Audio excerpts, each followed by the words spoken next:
필리핀 최대 도시 퀘손의 18번가에서 이른 아침 젊은 여성의 시신이 발견됐습니다. 살해당한 여자는 마치 쓰레기처럼 길가에 버려져 있었고 사람들은 그녀의 신원조차 알 수 없었는데요. 얼마 뒤 죽음의 원인을 밝혀낸 건 여자가 죽는 순간까지 꼭 쥐고 있었던 맥도날드 봉투 속 였죠. 밤 12시 40분이 넘은 늦은 시각, 순찰을 돌던 파사이시 경찰은 도로에 주저앉아 울고 있는 여성을 발견했습니다. 경찰이 그녀에게 다가가 무슨 일이 있었는지 물었을 때 여자는 혼비백산인 모습으로 소리쳤죠. 제 친구 좀 찾아주세요. 흥분을 주체하지 못하고 울음까지 터뜨린 여자의 이름은 알티아 알타미라노. 알티아는 자신의 친구인 줄리엔이 납치됐다고 말했습니다. 사라진 줄리엔은 꽤나 얼굴이 알려진 프리랜서 모델이었고 잡지 표지 모델로 활동하거나 텔레비전에 나와 유명해지기 시작했었는데요. 뿐만 아니라 아울렐리아노 대학교에서 호텔 및 레스토랑 경영학을 전공한 학생이었지만 당시 재정적인 어려움으로 학교를 계속 다닐 수 없었고 이때부터 모델 활동을 시작해 학비를 해결할 수 있었죠. 그리고 그런 줄리엔에게 처음으로 모델 일을 소개시켜준 사람이 바로 친구인 알티아였습니다. 마찬가지로 프리랜서 모델이었던 알티아는 줄리엔에게 오디션을 보는 방법이라든지 에이전시에 들어가는 법을 알려주었죠. 나중엔 비교적 늦게 모델 일을 시작한 줄리엔이 알티아보다 더 많은 계약을 따내기도 했지만 두 사람의 관계엔 변화가 없었고 오히려 서로 오디션이나 모델 일에 필요한 옷을 공유하면서 상부상조했습니다. 이런 줄리엔과 알티아는 친구 사이를 넘어서 쌍둥이 자매와도 같았죠. 그리고 이날 두 사람이 오랜만에 만나 여자들만의 시간을 보내기로 한 날이었습니다.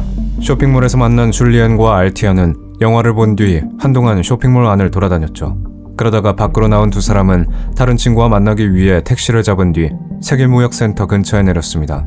그런데 줄리엔과 알티아가 마닐라 도심에 있는 푸아드 에비뉴를 걷고 있을 때 갑자기 차 한 대가 나타나 멈추더니 그 안에서 두 명의 남자가 내려 줄리엔을 붙잡아 강제로 차에 태운 뒤 달아나 버렸죠. 순식간에 벌어진 상황에서 알티아는 그 자리에서 그대로 얼어붙어 친구가 납치당하는 모습을 그대로 보고 있을 수밖에 없었습니다. 간신히 정신을 차리고 지금 무슨 일이 생긴 건지 파악하자마자 가까운 경찰서로 달려온 거였죠.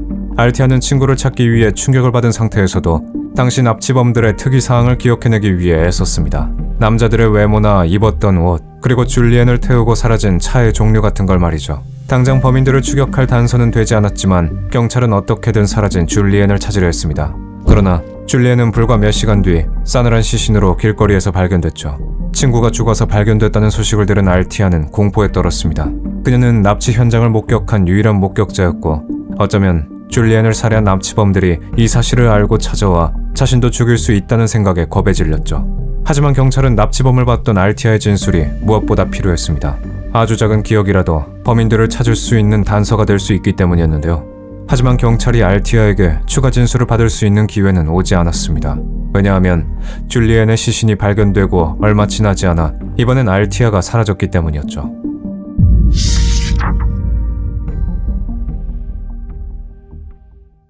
(2012년 11월 6일) 저는 필리핀에서 20대 여성이 납치 살인을 당한 뒤 유일한 목격자까지 사라진 충격적인 사건이 벌어졌다는 제보를 받게 됐습니다.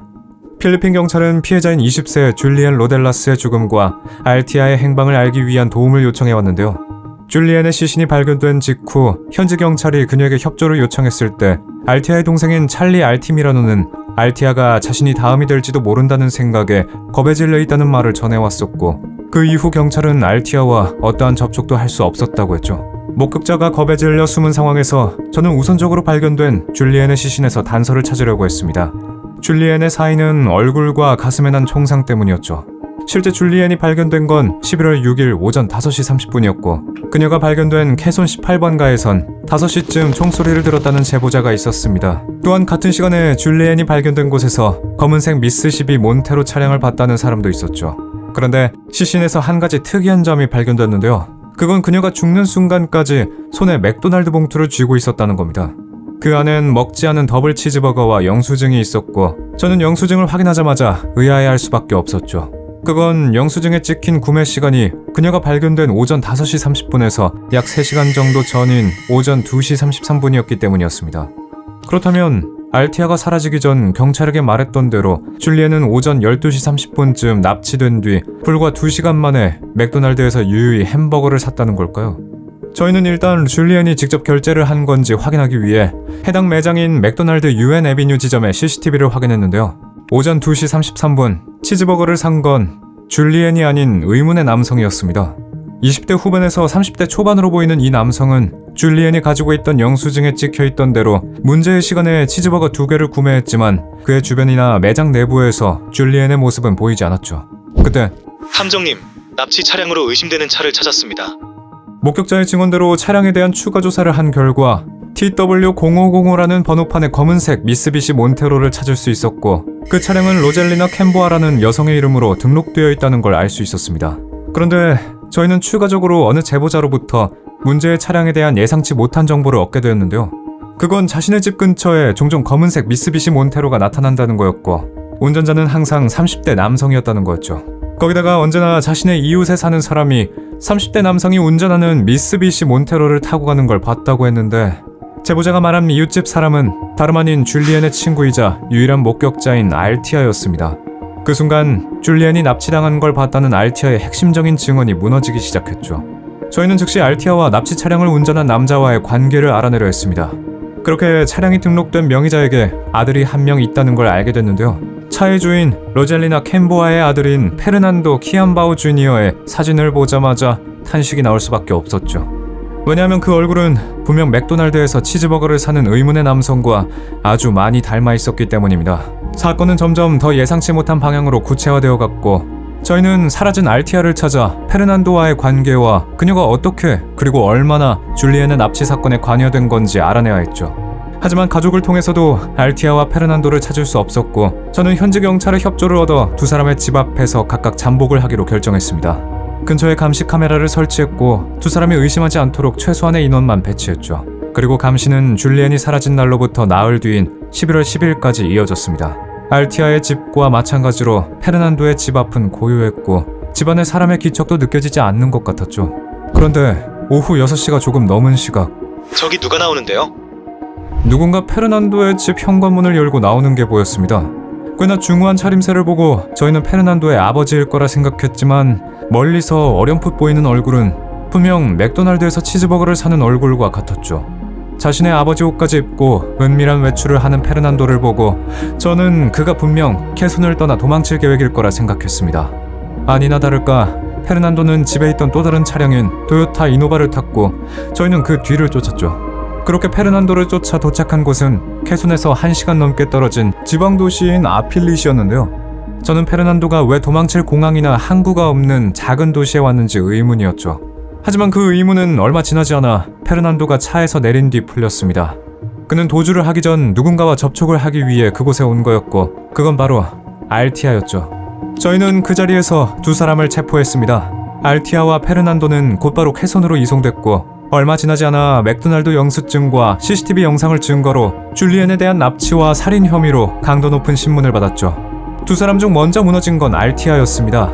감정을 주체하지 못한 알티아는 눈물을 터뜨리며 그날의 진실에 대해 털어놓았는데요. 그녀의 입에서 나온 말은 저희를 참담하게 만들었죠. Kung ako po si Jaja, binibilang ko siya ng damit, inaayusan ko siya, tapos i-chismis niya ako. Nagalit po yung boyfriend ko, sabi niya tuturuan daw niya ng leksyon po. Sabi ko, nung una, wag na. 줄리엔이 납치당하고 죽임까지 당한 게 모두 교훈을 주기 위해서라는 겁니다. 문제의 발단은 모두 사이가 좋았던 줄리엔과 알티아의 관계가 점점 소원해지면서 시작됐다는 건데요.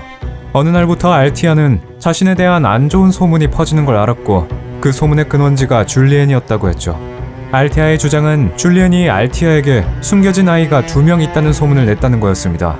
모델인 알티아에게 그런 소문은 치명적일 수밖에 없었고 그녀는 무엇보다 한때 누구보다 가까웠고 심지어 모델 일을 시작할 수 있도록 도움까지 준 자신에게 줄리엔이 그런 짓을 저질렀다는 것에 크게 분노를 했다고 하는데요. 참을 수 없던 알티아는 그 이야기를 자신의 남자친구에게 말했고 그 남자친구가 바로 페르난도였던 겁니다. 납치는 일종의 복수였던 거죠. 문제는 알티아의 자백만 두고 본다면 납치는 그저 겁을 주기 위한 수단이었을 뿐 자신은 줄리엔을 죽일 의도는 전혀 없었으며 그녀의 시신이 발견되기 전까지 죽었다는 사실조차 몰랐다는 거였습니다. 심지어 알티아는 줄리엔이 미쓰시비 차량에 납치를 당한 뒤 이런 계획을 실행한 것을 후회했다고 했죠. 그런데 알티아의 자백을 들으면 들을수록 이상한 점이 있었습니다. 알티아는 줄리엔과 쇼핑몰에서 식사 후 자리를 옮긴 뒤 페르난도에게 계획대로 문자를 보냈다고 했는데요. 얼마 지나지 않아 검은색 미스십이 몬테로를 타고 나타난 건 페르난도뿐만이 아니었습니다. 알티아와 페르난도를 제외한 또 다른 범인들이 있었던 거죠. 그렇게 저희는 페르난도를 신문한 끝에 납치 계획에 가담한 남자들이 있다는 걸 알아냈고 그들을 체포하기 위한 후속 작전이 시작됐습니다. 페르난도는 민다나우 섬에 있는 코타바토에 줄리엔을 납치한 뒤 데리고 있었던 안전가옥이 있다고 자백했고 저희는 그곳으로 찾아갔죠. 그리고 안전가옥에 도착했을 때 경찰의 방문을 눈치챘던 건지 용의자들은 곧바로 저희를 공격해왔습니다. 그렇게 예상치 못한 총격전이 시작됐고 그 결과 3명의 용의자 중 1명이 사망했죠. 현장에서 체포된 건 제이말 와라디와 젤란 파살윌란이란 남자였습니다. 제이말은 구금 중에 페르난도에게 납치 계획에 대한 제안을 받았다는 자백을 했는데요. 의아한 건 이들은 페르난도에게 어떠한 대가를 받기로 한 게 아니었습니다. 그가 한 자백의 내용 어디에도 납치에 가담한 걸로 몸값이라든지 수고비용도 받기로 했다는 게 없었죠. 그런데 줄리엔은 자신을 납치한 게 페르난도라는 걸 알고 있었어요. 그저 겁을 줄 목적으로 시작된 납치가 결국 죽음으로 끝이 난 이유는 따로 있었다는 게 밝혀졌습니다. 제이말은 줄리엔을 납치한 뒤 안전가옥에 데리고 가기 전 자신이 실수로 페르난도의 이름을 부르게 됐고 그때 줄리엔이 그 자리에 페르난도가 있었다는 걸 알게 됐다고 했죠. 그때부터 줄리엔은 페르난도를 붙잡고 용서를 구하면서 살려달라고 애걸 했지만 납치범들은 한 명의 신원이 밝혀진 이상 그녀를 살려서 돌려보낼 생각을 하지 않았던 거죠. 심지어 그들은 줄리엔에게 일말의 자비도 베풀지 않았는데요. 줄리엔의 시신을 부검한 결과 저희는 비참한 사실을 알게 됐습니다. 줄리엔이 죽기 직전까지 여러 차례 성행을 당했다는 거였죠. 그녀의 죽음에 대해 밝혀냈던 치즈버거는 마지막 만찬이었던 겁니다. 필리핀 경찰은 범죄에 가담한 제이말 와라디를 주요 증인으로 세워 추가 조사를 멈추지 않았습니다. 줄리엔의 죽음에 연루된 또 다른 용의자들이 있었기 때문이었는데요. 제이말은 줄리엔을 쏜 건 이프란 탈리브와 알도스라는 남자라고 했죠. 또한 이 두 사람은 줄리엔을 살해하기 전 성행을 한 범인들이기도 했는데요. 놀라운 건 납치뿐만 아니라 살해와 성행 모두 페르난도 키암바오 주니어의 명령에 따른 거라는 겁니다. 이로 인해 처음 계획을 세웠던 사람 중 하나인 알티아에 대한 여론의 비판은 거세졌고 알티아와 페르난도 그리고 제이말과 젤라는 공식적으로 납치 및 살인 혐의로 기소됐으며 수배 중인 탈리브와 알도스는 2012년 11월 22일 성행 및 살인 혐의로 추가 기소됐죠. 수배 중인 두 사람을 제외한 나머지 4명은 모두 무죄를 주장했는데요. 재판 과정에서 보석금을 내고 풀려났던 젤란 파살윌라는 2013년 6월 15일 집에서 가족과 함께 아침 식사를 하던 도중 불법 침입한 괴한이 쏜 총에 맞아 사망했습니다. 괴한은 붙잡히지 않았고 이 총격이 줄리엔의 사건과 관련이 있는 건지 알 수 없었지만 이상한 건 현장에 있었던 젤란의 아내가 모든 경찰 조사를 거부하는 포기각서를 썼다는 거죠. 그리고 2024년 12월 계속해서 미뤄졌던 재판은 결국 끝이 났는데요. 캐손 15번은 페르난도에게 유죄를 선고했습니다. 그러나 친구인 알티아에겐 줄리엔의 납치 혐의는 유죄이지만 살인 혐의에 대해선 직접적인 책임이 없다는 이유로 무죄를 선고했습니다. 알티아에게 내려진 벌은 고작 유가족에게 손해배상금 10만 페소를 지불하라는 명령뿐이었죠. 피해자 가족은 이 판결에 대해 절망감을 표시했습니다. 알티아가 아니었다면 줄리엔은 납치되지도 않았을 것이고 살해도 당하지 않았을 거라며 말이죠. 거기다가 이 복수의 발단이 된 소문에 대해서도 한마디를 했는데요. 그건 줄리엔이 처음부터 거짓 소문을 낸 것도 아니라는 겁니다. 알티아에게 아이가 있었다는 건 루머가 아닌 진실이었던 거죠. 유가족은 알티아에 대한 법원의 판결에 즉시 항소를 했고 절대 그녀를 용서하지 않을 거라는 입장을 밝혔습니다. 알티아는 끝까지 줄리엔이 죽을 거라고 생각하지 못했다고 주장했습니다. 하지만 그녀에겐 많은 선택지가 있었죠. 줄리엔이 자신에 대한 악의적인 소문을 냈다는 걸 알았을 때 어떻게 될지 모르는 위험한 납치 계획을 세우는 게 아닌 친구였던 그녀와 이야기를 해볼 수 있었고 눈앞에서 그녀가 납치를 당하고 있을 때 늦게라도 정신을 차려 그 납치를 막았더라면 줄리엔은 아직 살아있었을 겁니다. 이 사건은 아직 끝난 게 아닙니다. 유가족을 사랑했던 딸을 위한 정의를 위해 계속 항소를 했고 아직 줄리엔의 죽음에 직접적인 책임이 있는 두 범인이 잡히지 않았기 때문인데요. 부디 죄를 저지른 범인들이 붙잡혀 마땅히 받아야 할 벌을 받길 바라고 허무한 죽음을 당한 줄리엔이 재판 결과와는 상관없이 그곳에서 편안하길 바랍니다.